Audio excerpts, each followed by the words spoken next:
Welcome to our channel. இப்பதான் நம்ம சேனலை ஃபர்ஸ்ட் டைம் பாக்குறீங்கன்னா மறக்காம சப்ஸ்கிரைப் பண்ணிட்டு பக்கத்துல இருக்க பெல் ஐக்கானை தட்டி விட்டுட்டு ஹைப்ங்கிற ஆப்ஷனையும் பிரஸ் பண்ணிருங்க. இன்னைக்கு ஒரு நியூ டிராமா தான் பார்க்க போறோம். டிராமாவோட பிகினிங்ல ஹீரோயின் தானியாவை தான் காமிக்கிறாங்க. தானியா அப்படியே மேல இருந்து கீழே வந்துட்டு இருக்கா. அவ வந்துட்டு இருக்கிறதுக்கு அப்ப ஒரு ஆர்கியூமெண்ட் வந்து போயிட்டு இருக்கும். ஆல்ரெடி யார் யாருக்கு அப்படின்னா அவ அப்பா, அவ சித்தி பொண்ணு 3 பேர் தான் பேசிட்டு இருப்பாங்க. எதை பத்தி பேசிட்டு இருப்பாங்க அப்படின்னா மேரேஜ் டாபிக் பத்தி தான் பேசிட்டு இருப்பாங்க. ஜியாவோ ஃபேமிலின்னு சொல்லிட்டு ஒரு ஃபேமிலி இருப்பாங்க. சோ அவங்க வீட்டுல இருக்க பையன் வந்துட்டு கால் நடக்க முடியாத ஸ்டேஜ்ல இருப்பான். அந்த பையனை தான் வந்துட்டு இந்த வீட்டுல இருக்க பொண்ணுங்களுக்கு வந்து மேரேஜ் பண்ணி வைக்கிறோம்னு சொல்லிட்டு ஆல்ரெடி ஒரு அக்ரிமெண்ட் இருக்கும். சோ அதை வந்துட்டு அவங்க அப்பா பேசிட்டு இருக்காங்க.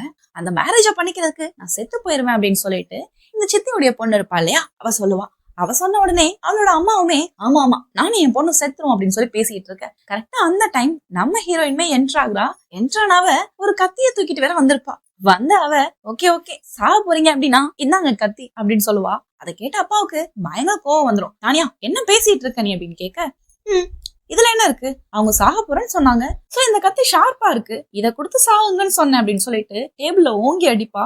பயங்கரமா டேபிள் சில்லா நொறுங்கும். அப்பதான் சொல்லுவா, ஷார்ப்னஸ் செக் பண்றதுக்காக தூக்கி போட்டேன், யூஸ் பண்ணிக்காங்க அப்படின்னு சொல்ல தானியாவோட அப்பாவுக்கு பயங்கர கோவம் வந்துடும். என்ன தானியா பண்ணிட்டு இருக்க நீ அப்படின்னு சொல்லிட்டு அப்படியே நம்ம தானியா கூலா அந்த சேர்ல உட்காருவா. உட்கார்ந்தது மட்டும் இல்லாம உங்களுக்கு என்ன ஜியாவோ ஃபேமிலில இருக்க பையனை மேரேஜ் பண்ணிக்கணும் அப்படிதானே, நான் பண்ணிக்கிறேன் அப்படின்னு சொல்லிடுவா. இதை கேட்ட தங்கச்சிக்கு ரொம்ப ஹாப்பி ஆயிரும். அக்கா நீங்க உண்மையிலேயே சொல்றீங்களா, எனக்கு ரொம்ப சந்தோஷமா இருக்கு, அதுக்கப்புறம் உங்களை பத்தி நாங்க யாருமே வந்து ஒரே பண்ண மாட்டோம் அப்படின்னு சொல்லிட்டு அப்படியே ரொம்ப எக்ஸைட் ஆகி பேசுவான். அவ பேசுறத பார்த்துட்டு நம்ம தானியா, எம்லி என்ன முதல்ல அக்கான்னு கூப்பிட ஸ்டாப் பண்ணு, உனக்கு யார் அக்கா, நான் உனக்கு அக்காவா அப்படின்னு சொல்லி கேட்க அப்பா வந்து கோவப்படுவாங்க. என்ன நீ பேசுற, அவன் தங்கச்சி தானே அப்படின்னு சொல்ல இவ சொல்லுவா, எனக்கு எப்படி அவ தங்கச்சி ஆக முடியும், என் அம்மாவுக்கு பிறந்திருந்தா அவள் நான் தங்கச்சின்னு சொல்லியிருப்பேன், உங்களோட அஃபேருக்கு பிறந்த பொண்ணெல்லாம் என்னால தங்கச்சியா எனக்கு அக்செப்ட் பண்ணிக்க முடியாது அப்படின்னு சொல்லிட்டு பயங்கரமா இவளுமே கோவப்படுவா. கோவப்பட்டது மட்டும் இல்லாம இங்க இருந்து கிளம்புறீங்களா முதல்ல அப்படின்னு சொல்லிட்டு அவங்க 2 பேரையும் கிளம்ப சொல்லிடுவா. அப்படியே இங்க இருந்து அப்பாவும் பொண்ணும் பேசுற மாதிரிதான் காமிக்கிறாங்க.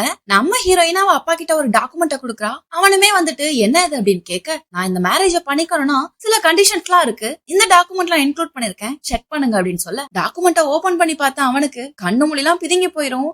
அந்த மாதிரி ஒரு விஷயம் தான் அந்த டாக்குமெண்ட்ல இருக்கு. அப்படி என்ன இருக்கும் அப்படின்னா நம்ம ஹீரோயினுக்கு அவங்க ப்ராப்பர்ட்டிஸ்ல இருந்து ஷேர்ல இருந்து எல்லாத்துல இருந்து 30% வந்து லீகலா ரெஜிஸ்டர் பண்ணி கொடுக்கணும். அது மட்டும் இல்லாம இன்க்ளூடிங் 2 மில்லியன் ருபீஸ் வந்துட்டு கேஷாவும் கொடுக்கணும்னு சொல்லிட்டு அதுல வந்து ரிட்டர்ன்ஸ் இருக்கும். சோ அதெல்லாம் பார்த்து அவன் வந்து அக்செப்ட் பண்ண மாட்டான். அப்ப இவன் சொல்றான், நீங்க என்ன அக்செப்ட் பண்றது, எனக்கு நீங்க இதெல்லாம் கொடுக்க வேண்டியது தானே அப்படின்னு சொல்லுவான். இவனுமே எவ்வளவோ ஆர்குமெண்ட் பண்ணி பாப்பான். எண்ட் ஆஃப் தி டே என்ன சொல்லிடுவானா, இது ஒண்ணும் உங்களுடையது இல்லையே, என் அம்மாவுடையது தானே, என் அம்மாவுடையது அப்படின்னா இது எல்லாமே எனக்கானது தானே, அப்படி இருக்கப்ப நீங்க என்ன எனக்கு தராது, நான் கேட்கறத நீங்க கொடுத்துதான் ஆகணும் அப்படின்னு சொல்லிடுவா.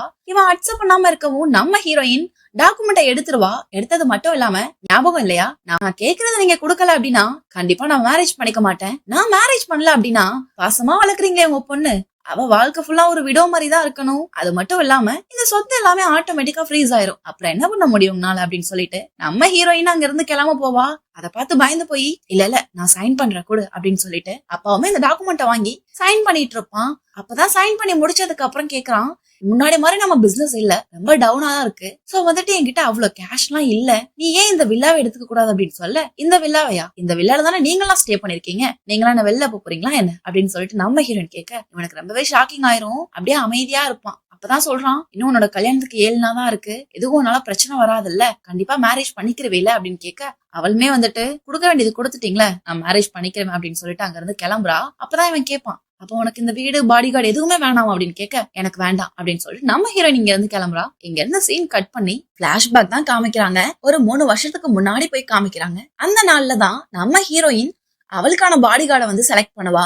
அதுல கும்மலா இருக்கறதுல ஒருத்தனை பிடிச்சிருக்கும் போல. சோ அவன் கிட்ட போய் பேசுறா. அவன் கழுத்துல இருக்க லாக்கெட் எல்லாம் டச் பண்ணி பாத்துட்டு பிரைஸ் என்ன அப்படின்னு கேட்க அவனுமே லாக்கெட் நினைச்சிட்டு அதுக்கு வந்து பிரைஸே இல்ல, அது வந்து பிரைஸ்லெஸ் அப்படிங்கிற மாதிரி சொல்றான். நான் உன்னோட பிரைஸ கேட்டேன் அப்படின்னு சொல்லிட்டு இவளுமே ஏதோ சமாளிக்கிறா. அப்படியே அங்கிருந்து நெக்ஸ்ட் நம்ம ஹீரோயினுடைய மெமரிஸ் தான் காமிக்கிறாங்க. இவ பப்ல பார்ட்டில அந்த மாதிரிலாம் இந்த பாடி கார்டு கூட கொஞ்சம் க்ளோஸா இருக்க ட்ரை பண்ணிருப்பா. ஆனா வந்துட்டு அவன் கொஞ்சம் கூட அதுக்கெல்லாம் இடம் கொடுத்துருக்க மாட்டான். ஒழுங்கா பிஹேவ் பண்ணுங்க அப்படின்னு சொல்லிட்டு நம்ம ஹீரோயினை விட்டு தள்ளி தான் போயிருப்பான். இவன் நம்ம ஹீரோயினுக்கு வந்துட்டு ஸ்விம் பண்ண தெரியாது, சோ சொல்லி கொடுன்னு கேட்டப்ப கூட இவன் வந்து சொல்லி கொடுக்க மாட்டேன் அப்படின்னு சொல்லிட்டு அவாய்ட் பண்ணிட்டு போயிருப்பான். ஒரு டைம் நம்ம ஹீரோயின் என் கூட ஸ்டே பண்றியா அப்படின்னு கேட்டப்ப கூட நம்ம ஹீரோயினா அசிங்கமா பேசிட்டு அங்க இருந்து கிளம்பி இருப்பான். இப்படி ஒவ்வொரு இடத்துலயுமே நம்ம ஹீரோயினை பயங்கரமா அவாய்ட் பண்ணிருப்பான். அப்படியே அங்க இருந்து ஒரு நாள் வந்துட்டு இந்த பாடிகார்டு இருக்கான் இல்லையா, அவன் வந்து ஒரு செக்யூரிட்டி கிட்ட பேசிட்டு இருக்கான். செக்யூரிட்டி பேசிட்டு இருக்கத நம்ம ஹீரோயின்மே வில்லால இருந்து பாத்துட்டு இருக்கா. அந்த செக்யூரிட்டி என்ன பேசிருப்பான் அப்படின்னா, இன்னும் இந்த கேமை எவ்வளவு நாள் பிளே பண்ண போறீங்க, நீங்க தான் இந்த பெய்ஜிங் சிட்டியோடைய பிக்கஸ்ட் பிசினஸ் மேன். அப்படி இருக்கப்ப எதுக்காக நீங்க பாடி கார்டா இருக்கணும்? அது மட்டும் இல்லாம இந்த ஜியா ஃபேமிலியுடைய செகண்ட் பொண்ணு உங்களுக்கு பிடிச்சிருக்கு அப்படின்னா நீங்க எதுக்கு ஃபர்ஸ்ட் பொண்ணுக்கு பாடி கார்டா இருந்து கஷ்டப்படுறீங்க? பிராங்கா நீங்க அதை சொல்லிடலாமே. அது மட்டும் இல்லாம அந்த ஃபர்ஸ்ட் பொண்ணுக்குமே உங்க மேல நிறைய இன்ட்ரெஸ்ட் இருக்கு. அது மட்டும் இல்லாம அந்த பொண்ணு தான் ரொம்ப பியூட்டிஃபுல்லா இருக்காங்க. அது மட்டும் இல்லாம இந்த ஃபேமிலியில லீகலா பிறந்தது அவங்க தான். நீங்க லவ் பண்றீங்களே அந்த பொண்ணு இந்த வீட்டுக்கு வந்து அவங்களுடைய அஃபேர்ல இருந்து பிறந்தவங்க. இந்த ஃபேமிலிக்குன்னு ஒரு நல்ல நேமே இப்ப சொசைட்டில இல்ல. அப்படி இருக்கப்ப நீங்க எதுக்காக இந்த ஃபேமிலி பின்னாடி தெரிஞ்சிட்டு இருக்கீங்க அப்படின்னு சொல்லிட்டு இவனுமே கேட்பான். அப்பதான் வந்துட்டு இந்த பாடி கார்டு இருக்கான் இல்லையா, அவன் சொல்லுவான், யாரு கூட கம்பேர் பண்ற? எமிலிய போய் இவ கூட கம்பேர் பண்ற? இவ கூட எல்லாம் கம்பேர் பண்ணாத, நான் அவளுக்கு ஜஸ்ட் பாடி கார்டா இருக்கேன். அதுக்காக இவளை போய் இவ கூட கம்பேர் பண்ணாத, எனக்கு எப்பயுமே எமிலிய தான் பிடிக்கும். அந்த மாதிரி பேசிடுவான். அதை கேட்டு நம்ம ஹீரோயினுக்கு ரொம்பவே கஷ்டமா இருக்கும். அப்படியே அங்க இருந்து சீன் கட் ஆகி நைட் அவ ரூமுக்கு போற மாதிரிதான் காமிப்பாங்க. நம்ம ஹீரோயின் ரூமுக்கு போவா. அந்த ரூம்ல பார்த்தா அந்த பாடி கார்டு தான் ஸ்டே பண்ணிருப்பான். இவ பாடி கார்டு இல்லையா, சோ வந்து அந்த வீட்டுல தான் இவனுமே ஸ்டே பண்ணுவான். உள்ளக்க ரூம்குள்ள பார்த்தா அவன் வந்துட்டு ஒரு ஒயிட் கலர் ஹேர் பேண்ட் மாதிரி இருக்கும். அதை வந்து ஸ்மெல் பண்ணி பார்த்துட்டு அவனுடைய மைண்டே வந்துட்டு ரொம்ப ரொமான்டிக்கா இருக்கும். அந்த மாதிரி அதை வந்து ஃபுல்லா இது பண்ணிட்டு இருப்பான். அவன் ரொமான்டிக் மூட்ல இருந்துட்டு நம்ம ஹீரோயின் வெளியே இதெல்லாம் பாத்துட்டு இருக்கா அப்படிங்கறத கூட கவனிச்சிருக்க மாட்டான். இதெல்லாம் பார்த்து நம்ம ஹீரோயின் வந்துட்டு அப்படியே பார்க்காத மாதிரியே உள்ளக்க போய் லைட் ஆன் பண்றான். அவனுமே அதை போய் ஒழிச்சிட்டு அப்படியே ட்ரெஸ்ஸை வந்து அட்ஜஸ்ட் பண்ற மாதிரி வந்து ஆக்டிங் பண்றான். அப்பதான் வந்துட்டு இவன் கேக்குறான், என்ன வேணும் அப்படின்னு கேட்க, இந்த மாதிரி நான் வந்து நாளைக்கு மாலுக்கு போகணும், என் கூட வா அப்படின்னு சொல்லிட்டு இவளுமே சொல்லிடுவா. அதுக்கு இவனுமே சரி ஓகே வரேன் அப்படின்னு சொல்லிடுவான். அப்பதான் வந்து இவ சொல்றா, எனக்கு வந்து அழுக்கா இருக்க இடம்லாம் பிடிக்காது, முதல்ல நீ வந்து உன்னை வந்து கிளீன் பண்ணிக்க அப்படின்னு சொல்லிட்டு இவளுமே சொல்லிட்டு போயிருவா. இங்க இருந்து வெளில போய் நம்ம ஹீரோயின், என்ன லவ் பண்ணாத ஒன்ன நான் என்னைக்கும் வந்து டிஸ்டர்ப் பண்ண மாட்டேன், இனிமே நீ எனக்கு தேவையில்லை அப்படின்னு சொல்லிட்டு இங்க இருந்து கிளம்புறா. அப்படியே இங்க இருந்து சீன் கட் பண்ணி மார்னிங் தான் காமிக்கிறாங்க. மார்னிங் நம்ம ஹீரோயின் மாலுக்கு போறதுக்காக ரெடி ஆயிருப்பா. எதுக்காக அப்படின்னா அவளுக்கு வெட்டிங் இருக்கு இல்லையா, அந்த ஷாப்பிங்காக தான். அப்ப அவளுடைய தங்கச்சியுமே கரெக்டா அங்க இருந்து வர்றா. வந்த அவ நம்ம பாடி கார்டு இருக்கான் இல்லையா, அவன்கிட்டதான் பேசுறான். அன்னைக்கு நீங்க என்ன காப்பாத்திட்டீங்க, ரொம்ப நன்றி அப்படின்னு சொல்ல அவன் சொல்றான், இது என்னோட கடமை தான், நான் தற்செயலா தான் பண்ணேன், இன்டென்ஷனலா பண்ணல அப்படின்னு சொல்ல இப்ப நம்ம ஹீரோயின் சொல்றா, அன்னைக்கு உன்ன மலையில காப்பாத்த வந்து அவனுக்கு எவ்வளவு ஃபீவர் தெரியுமா அப்படின்னு சொல்ல அதோட ஹீரோயினுடைய தங்கச்சி சொல்றா, இல்ல அது வந்துட்டு நான் வந்து வேணும்னே பண்ணல, ஜஸ்ட் நான் அந்த இடத்துல இருந்து அவர் என்ன காப்பாத்தினாரு, நீ நினைக்கிற மாதிரிலாம் இல்ல, அவர் உன்னோட பாடி கார்டு தான்.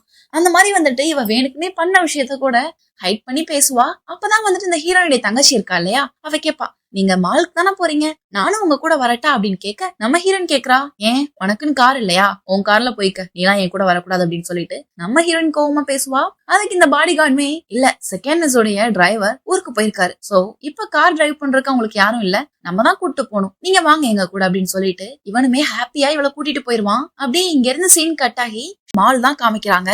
ட்ரெஸ் செக்ஷனுக்காக வந்திருப்பாங்க. அந்த இடத்துல இவங்கள பார்த்த சேல்ஸ் லேடியுமே, உங்களுடைய கப்புள் பெர்ஃபெக்ட்டா இருக்கு, ரொம்ப கியூட்டா இருக்கீங்க, வெட்டிங் ட்ரெஸ் பார்க்க வந்திருக்கீங்களா அப்படின்னு சொல்லிட்டு இந்த லேடியுமே இவங்க கிட்ட கேட்க, இதை கேட்ட பாடி கார்டுக்கு ரொம்ப கோவம் வந்துரும், நாங்க ஒண்ணு கப்புள் கிடையாது அப்படின்னு சொல்லுவான். அதை கேட்ட இவளுமே வந்துட்டு, சாரி இதுங்க 3 பேர்ல யார் வந்து ட்ரெஸ் செலக்ட் பண்ண வந்திருக்கீங்க அப்படின்னு கேட்க பாடி கார்டுமே நம்ம ஹீரோயினை பார்த்து இவங்களுக்கு தான் வெட்டிங் ட்ரெஸ் காமிங்க அப்படின்னு சொல்ல நம்ம ஹீரோயினுமே ட்ரெஸ் பாக்குறா. அங்க வந்துட்டு ஒரு ஒயிட் ட்ரெஸ் இருக்கும், பக்கத்துலயே ஒரு ரெட் ட்ரெஸ்ஸும் இருக்கும். இந்த பாடி கார்டு இருக்கான் இல்லையா, ஒயிட் ட்ரெஸ்ஸ காமிப்பான். ஒயிட் ட்ரெஸ்ஸ பார்த்த உடனே நம்ம ஹீரோயினுக்கு கோவம் வந்துரும், எனக்கு இது பிடிக்காது அப்படின்னு சொல்லிடுவா. அப்பதான் இங்க இருந்து சீன் கட் பண்ணி ஒரு பிளாஷ்பேக் காமிக்கிறாங்க. நம்ம ஹீரோயின் சின்ன பொண்ணா இருப்பா. அப்ப வந்து பார்த்தோம்னா நம்ம ஹீரோயின் வந்து ஒரு குட்டி கொண்டு ஒயிட் ட்ரெஸ் பிளஸ் வந்துட்டு ஹேர்லயுமே வந்துட்டு ஆக்சசரிஸ்மே ஒயிட் கலர்ல வந்து வியர் பண்ணிருப்பா. அப்போ ஒயிட் பிடிச்ச பொண்ணுக்கு இப்ப ஏன் ஒயிட் பிடிக்கல அப்படின்னா அவளுடைய தங்கச்சியுமே அவள மாதிரி வந்து காப்பி பண்ணிட்டு வந்திருப்பா.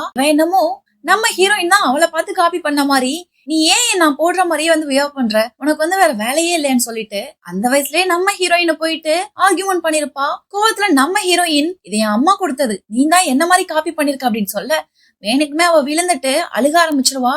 அவ அழுகவும் அங்க இருந்து அம்மா அப்பா ஓடி வந்து நம்ம ஹீரோயினை அடிச்சிருப்பாங்க. நடந்தது சொன்ன நம்ம ஹீரோயின் கிட்ட, அவங்க தங்கச்சி தானே, நீ அவளுக்காக விட்டு கொடுத்து போக மாட்டியா, இனிமே லைஃப்ல நீ ஒயிட் ட்ரெஸ்ஸே போடக்கூடாது அப்படின்னு சொல்லிட்டு அவளோட அப்பாவுமே அடிச்சிருப்பாங்க. அந்த சிச்சுவேஷனுக்கு அப்புறம் நம்ம ஹீரோயின் ஒயிட் ட்ரெஸ்ஸே போட்டிருக்க மாட்டா. அந்த பிளாஷ்பேக் தான் காமிச்சிருப்பாங்க. அங்க இருந்து சீன் கட் ஆகி இப்ப மால் தான் காமிப்பாங்க. நம்ம ஹீரோயின் ஒயிட்க்கு ஆல்டர்னேட்டிவா பக்கத்துல இந்த ரெட் ட்ரெஸ் தான் செலக்ட் பண்ணி அப்போ வந்துட்டு அவளோட தங்கச்சி நீ மறந்துட்டியா எனக்கு தான் ஒயிட் ட்ரெஸ் பிடிக்கும் அப்படின்னு சொல்லிட்டு சொல்லுவா. அப்ப இந்த பாடி கார்டுமே என்ன சொல்லுவான் அப்படின்னா மறக்க முடியுமா நான் மறக்க மாட்டேன் செகண்ட் மிஸ் உங்களுக்கு தான் ஒயிட் பிடிக்கும் எனக்கு தெரியும் அப்படின்னு சொல்லுவான். அப்ப அவளுமே வந்துட்டு நான் இந்த ஒயிட் ட்ரெஸ் போய் ட்ரை பண்றேன் அப்படின்னு சொல்லிட்டு போய் ட்ரை பண்ணிட்டு வருவா. அந்த பார்த்தா அவளுக்கு செட்டே ஆயிருக்காது. அந்த ட்ரெஸ்ஸ வந்து ட்ரையல் பண்ணிட்டு வரவும் அங்க இருக்க எல்லாரும் கேவலமா இருக்கு அந்த மாதிரி பேசிட்டு இருப்பாங்க. அதே இடத்துல நம்ம heroine red colour long gown வந்து வியர் பண்ணிட்டு வருவா. அதை பார்த்த சேல்ஸ் லேடி உங்களுக்கு இந்த ட்ரெஸ் பெர்ஃபெக்ட்டா இருக்குன்னு சொல்லுவாங்க. அதுக்கு பக்கத்துல இருக்க கஸ்டமர்ஸ்மே வந்துட்டு ச்சே நானும் பொண்ணுதான் ஆனா இந்த பொண்ணுடைய ஃபிகர்ஸ் எல்லாம் பார்த்தா எனக்கே வந்துட்டு பொறாமையா இருக்கு அந்த அளவுக்கு அழகா இருக்கா இந்த பொண்ணு அப்படின்னு சொல்லிட்டு அங்க இருக்க எல்லாரும் வந்துட்டு நம்ம ஹீரோயினுக்கு காம்ப்ளிமெண்ட்ரி கொடுப்பாங்க. இதெல்லாம் கேட்ட தங்கச்சிக்கு ரொம்ப கோவம் வரும். நம்ம ஹீரோயினுமே வந்துட்டு அந்த ட்ரெஸ்ஸுக்கு பில் பண்றதுக்காக கார்டை கொடுப்பா. அவங்களுமே வாங்கிப்பாங்க. அதுக்கப்புறம் ஹீரோனுடைய தங்கச்சி இல்ல இந்த ட்ரெஸ் எனக்கு தான் வேணும் அப்படின்னு சொல்லிட்டு ஆர்குமெண்ட் பண்ணுவா. அங்க இருக்க சேல்ஸ் லேடி ஆல்ரெடி அவங்க இதை பை பண்ணிட்டாங்க சோ இது வந்து ரூல்ஸ்க்கு அகைன்ஸ்ட் நாங்க அதை கொடுக்க மாட்டோம்னு சொல்ல இவ வந்து ரொம்ப ஃபீல் பண்ணுவா அந்த பாடி கார்டு சொல்லி எனக்கு இந்த ட்ரெஸ் வேணும் அப்படின்னு சொல்லிட்டு. பாடி கார்டுமே ஆப்போசிட்ல செக்ரட்டரி கிட்ட கண்ணை காமிச்சதுக்கு அப்புறம் ஒரே ஒரு சிங்கிள் போன் தான் அந்த சேல்ஸ் லேடிக்கு வரும். அவ நம்ம ஹீரோயினை பார்த்து சாரி மேம் இந்த ட்ரெஸ் உங்களுக்கு கொடுக்க முடியாது அது மட்டும் இல்லாம இந்த மால்ல இருக்க எந்த ட்ரெஸ்ஸுமே உங்களால வாங்க முடியாது இங்க இருக்க எல்லா ட்ரெஸ்ஸையும் உங்களுக்கு கிஃப்டா கொடுக்க சொல்லிட்டாங்க எங்க ஓனர் அப்படின்னு சொல்ல இந்த தங்கச்சிக்கு ரொம்ப ஷாக்கிங்கா இருக்கும். என்னது எனக்கு கொடுக்க சொல்லிட்டாங்களா அப்படின்னு சொல்லிட்டு அப்பதான் இங்க இருக்கோ சொல்லுவாங்க இந்த மாதிரி மிஸ்டர் வில்லியம்ஸ் தான் வந்துட்டு உங்களுக்கு இதை கொடுக்க சொல்லியிருக்காங்கன்னு சொல்ல இவளுக்கு ரொம்பவே ஹாப்பியா இருக்கும். அங்க இருக்க எல்லாரும் என்னது வில்லியமா அவர் வந்து எந்த பொண்ணையும் இது வரைக்கும் ஏறெடுத்து கூட பார்க்க மாட்டாரு அவர் வந்துட்டு எந்த பொண்ணுகிட்டயும் பேசினது கூட இல்ல அப்படி இருக்கவர் இந்த பொண்ணுக்கு வந்துட்டு அட்டென்ஷன் கொடுக்குறாருன்னா இவ வந்து ரொம்ப லக்கி அப்படின்னு சொல்லிட்டு பேசுறாங்க. நம்ம ஹீரோயினும் கோவத்துல அந்த ட்ரெஸ்ஸ அங்கேயே கலட்டி வீசிடுவா. இந்த மாதிரி வந்துட்டு குப்பைங்களுக்கு போடுற ட்ரெஸ் எல்லாம் எனக்கு தேவையில்லை அப்படின்னு சொல்லிட்டு ட்ரெஸ் சேஞ்ச் பண்ண போயிடுவா. ட்ரெஸ் சேஞ்ச் பண்ணிட்டு வந்த நம்ம ஹீரோயின் கிட்ட தங்கச்சி நிப்பாட்டி அக்கா இங்க இருக்க வேற ஏதாவது ட்ரெஸ் செலக்ட் பண்ணு நான் உனக்கு வாங்கி தரேன் அப்படின்னு சொல்லுவா. அங்க இருக்க சேல்ஸ் லேடியுமே மேடம் வில்லியம் சார் இங்க இருக்க ஸ்டோர்ஸ் எல்லாமே உங்களுக்காக மட்டும்தான் ஓபன் இருக்குன்னு சொல்லிருக்காங்க நீங்க இங்க இருந்து வேற யாருக்கும் ட்ரெஸ் வாங்கி கொடுக்க முடியாது அது மட்டும் இல்லாம நீங்க ட்ரெஸ் எல்லாம் செலக்ட் பண்ணுங்க நாங்க அதை கிஃப்டா உங்களுக்கு வந்துட்டு வீட்லயே வந்து டெலிவரி பண்ணிடும் அப்படின்னு சொல்லுவாங்க. இதெல்லாம் கேட்டா அவளுக்கு வந்து ரொம்ப ஷாக்கிங்கா இருக்கும். அக்கா கிட்ட வந்து சீன் போடுவா அக்கா வில்லியம் ஜி நான் வந்து பார்த்ததே இல்ல ஆனா பாரு அவர் எனக்காக என்னெல்லாம் பண்றாரு அப்படின்னு சொல்லிட்டு ஓவரா சீன் போடுவா. அப்பதான் வந்துட்டு நம்ம ஹீரோயின் சொல்லுவா எனக்கு ஒன்னும் இங்க இருக்க ட்ரெஸ் எல்லாம் தேவையில்லை அப்படின்னு சொல்லிட்டு இந்த எமிலியை திட்டவும் இவனுக்குமே வந்து பயங்கரமா கோவம் வந்துரும். எதிர்த்து பேச போவான் இவளுக்குமே வந்து பயங்கரமா மூஞ்சியை காமிச்சிருவா. அதோட இவன் வந்துட்டு கோவமா இருக்கான்னு தெரிஞ்சுட்டு பக்கத்துல இருக்க செக்யூரிட்டிஸ் எல்லாம் உங்களை உடனே இங்க இருந்து வெளில போக சொன்னாங்க முதல்ல இங்க இருந்து நீங்க வெளில போங்க வில்லியம்க்கு நீங்க இங்க இருக்கதே பிடிக்கல அப்படின்னு சொல்லிட்டு ஓவரா பேசுவான். வெளியவே நம்ம ஹீரோயினை புடிச்சு தள்ளி விட போவானுங்க. நம்ம ஹீரோயின் நானே போறேன் அப்படின்னு சொல்லிட்டு அங்க இருந்து அப்படியே கிளம்பிடுவா. இங்க இருந்து கோவமா நம்ம ஹீரோயின் வெளியே வருவா. இவ கோவமா வெளியே போறத பாத்துட்டு அங்கேயே ஒரு சீன் கிரியேட் பண்றதுக்காக அக்கா போகாத அப்படின்னு சொல்லிட்டு வெளில ஓடி வருவா. இத பார்த்து நம்ம ஹீரோயின் என்னை விட்டு தள்ளி போகும் பின்னாடி வராது அப்படின்னு சொல்லிட்டு லைட்டா புடிச்சு தட்டி விட்டுருப்பா. அதை அப்படியே வந்துட்டு சீன் கிரியேட் பண்றதுக்காக ஓங்கி அடிச்ச மாதிரி நம்ம பாடி கார்டு மேல போயிட்டு இந்த எவ்வளியுமே போய் விழுவா. அதுக்கப்புறமே விட மாட்டா. அக்கா உனக்கு அந்த ட்ரெஸ் பிடிச்சிருந்துச்சுன்னா சொல்லு நான் உனக்கு அந்த ட்ரெஸ்ஸை தரேன் அப்படின்னு சொல்ல நம்ம ஹீரோயின் சொல்லுவா இந்த மாதிரி வந்துட்டு ஒருத்தவங்க யூஸ் பண்ணதெல்லாம் நான் யூஸ் பண்ண மாட்டேன் எனக்குன்னு சொல்லிட்டு ஒரு ஸ்டேட்டஸ் இருக்கு எனக்கு எதுக்கு என்னோடது மட்டும் தான் எனக்கு எப்பவுமே அந்த மாதிரி வந்து பேசுவா. அதெல்லாம் கேட்டு இவளுமே வந்துட்டு ரொம்ப ஹர்ட் ஆகிற மாதிரி ஆமா என்ன பண்றது நான் அந்த மாதிரி ஒரு பொறுப்புல பிறந்துட்டேன் அப்படிங்கிற மாதிரி ரொம்ப ஒரு மாதிரியா சென்டிமெண்டா பேசுவா. அதை கேட்ட பாடி கார்டுமே செகண்ட் மிஸ் நீங்க எதுக்கு ஒரி பண்றீங்க என்னோட ஹார்ட்ல உங்களுக்குன்னு சொல்லிட்டு ஒரு ப்ரீசியஸான பிளேஸ் இருக்கு அப்படின்னு சொல்லிட்டு அவனுமே வந்துட்டு நம்ம ஹீரோயினை வெறுப்பேத்துற மாதிரி பேசுவான். இதெல்லாம் கேட்டு நம்ம ஹீரோயின் அப்படியே கோவத்துல அங்க இருந்து கிளம்புறா. டைம் ஆச்சுன்னு இவங்களுமே ஷாப்பிங் முடிச்சுட்டு கார்ல போயிட்டு இருப்பாங்க. கார்ல போயிட்டு இருக்கும்போது இந்த பாடி கார்டு சும்மா இருக்க மாட்டான். இந்த எம்லி கிட்ட மேம் உங்களுக்கு இந்த ட்ரெஸ் எல்லாமே பிடிச்சிருக்கா அப்படின்னு கேட்க இவ சொல்லுவா எனக்கு பிடிச்சிருக்கு ஆனா இதெல்லாம் ரொம்ப எக்ஸ்பென்சிவா இருக்கு அப்படின்னு சொல்ல இவன் சொல்லுவான் உங்களை வந்துட்டு வில்லியம்க்கு வந்து ரொம்ப பிடிச்சிருக்கு போல அதனாலதான் உங்களுக்கு இந்த மாதிரி எல்லாம் பண்றாங்க அப்படின்னு சொல்ல இவ சொல்லுவா உண்மையதான் சொல்றியா ஒருவேளை அவர் வந்து எதுவும் டெஸ்ட் பண்றாரா என்ன இதுக்கெல்லாம் நான் அவருக்கு என்ன பண்ண போறேன்னே தெரியல இவ்வளவு எக்ஸ்பென்சிவ் கிஃப்ட்ஸ் எல்லாம் எனக்கு கொடுத்திருக்காரு அப்படின்னு சொல்ல இந்த விடணுமே சொல்லுவான் பாடி கார்டுமே நீங்க அவருக்கு எதுக்காகவும் பே பண்ண தேவையில்லை அவருக்கு உங்களுக்கு ரொம்ப பிடிச்சிருக்கு போல அதனாலதான் இவ்வளவுதான் உங்களுக்கு பண்றாரு அப்படின்னு சொல்ல இவளு கேப்பா அப்ப நீ தான் எனக்காக எல்லாம் பண்ற அப்ப என்ன உனக்கு பிடிச்சிருக்கா அப்படின்னு சொல்லிட்டு பாடி கார்டு கிட்ட கேப்பா. இவ இப்படிலாம் கேக்குறத பார்த்து நம்ம தாலியாக்குமே ரொம்ப கோவம் வந்துரும். என்ன இங்க ஒரு பெட்டும் பாயும் விரிக்கவா படுத்துட்டே 2 பேரும் பேசுறீங்களா அப்படின்னு சொல்லிட்டு கேட்க தங்கச்சி சொல்லுவா அக்கா நீ எதுவும் தப்பா நினைக்காத நான் வந்து எதுவும் தப்பா பேசல ஜஸ்ட் நான் கேஷுவலா தான் அப்படின்னு கேட்டேன் அப்படின்னு சொல்ல நம்ம ஹீரோயின் கேக்குறா இத பார்த்தா என்ன கேஷுவலா கேட்ட மாதிரி இருக்கா நீ என்ன அவன ஃபிளர்ட் பண்றியா அப்படின்னு சொல்லிட்டு நம்ம ஹீரோயின் கோவமா பேசுவா. இதெல்லாம் நடந்துட்டு இருக்க டைம்ல இவன் நம்ம ஹீரோயினை பார்த்து பேசிட்டு இருப்பான் இல்லையா. இந்த பாடி கார்டுமே ரோட்டை பார்த்து வண்டி போட்டாம இந்த எம்லி இருக்கான் இல்லையா அவளை பார்த்து வண்டி ஓட்டிட்டு இருப்பான். குறுக்க வந்த காரை கூட பாத்திருக்க மாட்டான். அத நம்ம ஹீரோயின் பாத்துட்டு, ஏய் பாத்து வண்டி ஓட்டு, குறுக்க வண்டி வருது அப்படின்னு சொல்ல ஆக்சிடென்ட்மே ஆயிரும். ஆக்சிடென்ட் ஆன டைம்லயுமே வந்துட்டு இவன் வந்துட்டு வண்டியை ஹேண்டில் பண்ணாம பின்னாடி இருந்திருப்பா இல்லையா எமிலி, அவளதான் வந்து கைய வச்சு தாங்கி பிடிச்சிருந்திருப்பான். அதனால அவளுக்கு எந்த அடியுமே பட்டிருக்காது. நம்ம ஹீரோயின் விண்டோல அடிச்சு அவளுக்கு பயங்கர காயமாயிருக்கும். ஆக்சிடென்ட் ஆன அந்த செகண்ட் எமிலிக்கு அதிகமாவே அடியே பட்டிருக்காது. ஜஸ்ட் ஷாக்கிங்ல மயக்கமா தான் இருப்பா. அவளை இந்த பாடி கார்டு தூக்கிட்டு போயிட்டு ஆம்புலன்ஸ்ல வச்சிருவான். இதெல்லாம் பார்த்து நம்ம ஹீரோயின் அப்படியே தலையே சுத்திரும். இவன் எனக்கு தானே பாடி கார்டா இருக்கணும், என்ன அவளை காப்பாத்தணும் அப்படின்னு சொல்லிட்டு அப்படியே ஷாக்கிங்ல இருப்பா.